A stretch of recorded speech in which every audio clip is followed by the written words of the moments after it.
உன்னை சேர்ந்திடவே மீண்டும் பிறந்தேன் அம்மா.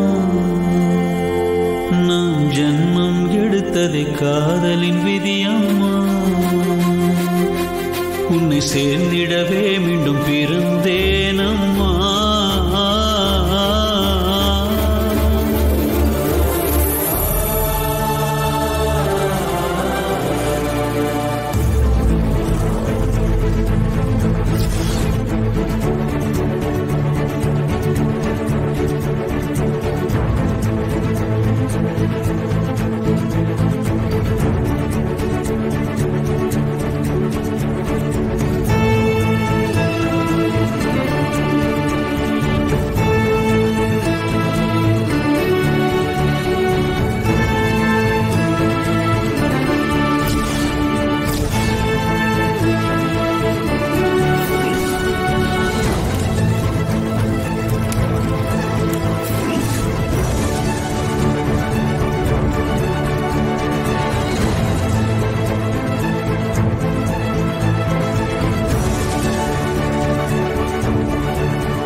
அம்மா தண்ணி கொண்டு வாங்க. ஆதி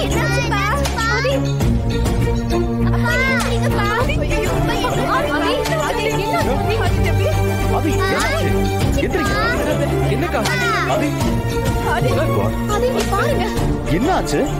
தெரியல. நல்லதான் பேசிட்டு இருந்தாரு. எழுந்து நின்னாரு. அப்படியே கீழே விழுந்துட்டாருனா.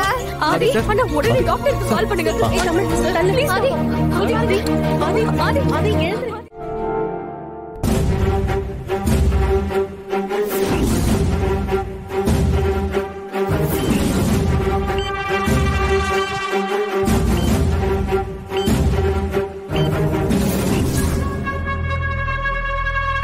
ஆதிக்கு எதுக்காக இந்த மாதிரி ஆகுது? ஒருவேளை அந்த துரை சொன்ன மாதிரி ஏதாச்சும் இருக்குமோ? ஆதிக்கு அவரோட பழைய நினைவுகள்லாம் வரதுக்கு வாய்ப்பு இருக்குமா? ஆக்சிடென்ட் ஆனதுக்கு அப்புறம் ஆதிக்கு பாரதிய பத்திர உண்மையெல்லாம் தெரிய வந்துருச்சா என்ன? கடவுளே, அது மட்டும் நடந்துடவே கூடாது. என்ன ஆனாலும் சரி, ஆதிய நான் தான் கல்யாணம் பண்ணிக்கணும். பாரதிய பத்தின உண்மை ஆதிக்கு தெரியவே கூடாது. அது நடந்துடவும் கூடாது. சரி, ஓகே. நான் கொடுக்குற டேப்லெட்ஸ் எல்லாம் அவருக்கு மறக்காம கொடுத்துருங்க. ஃப்ரீயா இருக்கிறப்போ ஒரு தடவை ஹாஸ்பிட்டல் கூட்டிட்டு வாங்க. இப்ப நல்லா ரெஸ்ட் எடுக்கட்டும். தூங்கி எழுந்தாலே ரிலாக்ஸ் ஆயிடுவாரு. எந்த ப்ராப்ளமும் இருக்காது. சரி. ஃபர்தரா ஏதாவதுன்னா என்ன உடனே கான்டாக்ட் பண்ணுங்க. ஆதி, ஓவர் திங்க் பண்ணாதீங்க. Just relax. Take care. பாத்துக்கோங்க.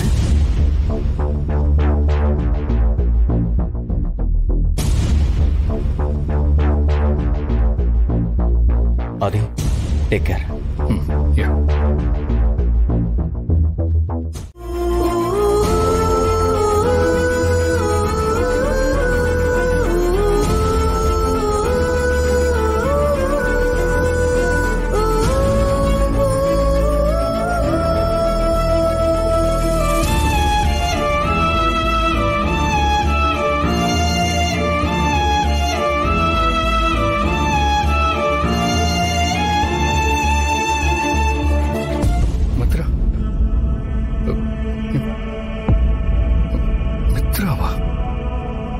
மித்ரா, கொஞ்சம் முன்னாடி வா.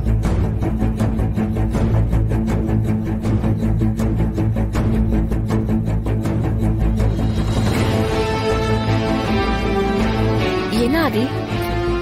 சரி சரி, அப்படியே கொஞ்சம் பின்னாடி போ.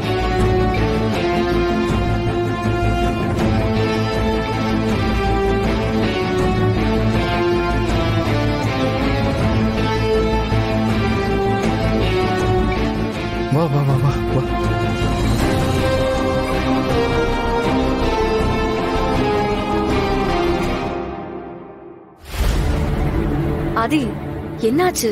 இல்ல ஒண்ணு இல்ல மித்ரா, சும்மாதான். விளையாடுறியா? நான் பாட்டுக்கு போய்கிட்டு இருந்தேன். முன்னாடி வர சொன்னீங்க, பின்னாடி போங்கிறீங்க. இப்போ கேட்டா சும்மாங்கிறீங்க. Sorry Mitra, sorry sorry. நீ உன் வேலையை பாரு. ஆதிக்கு என்னாச்சு? ஏன் இப்படி வித்தியாசமா நடந்துக்கிறாரு?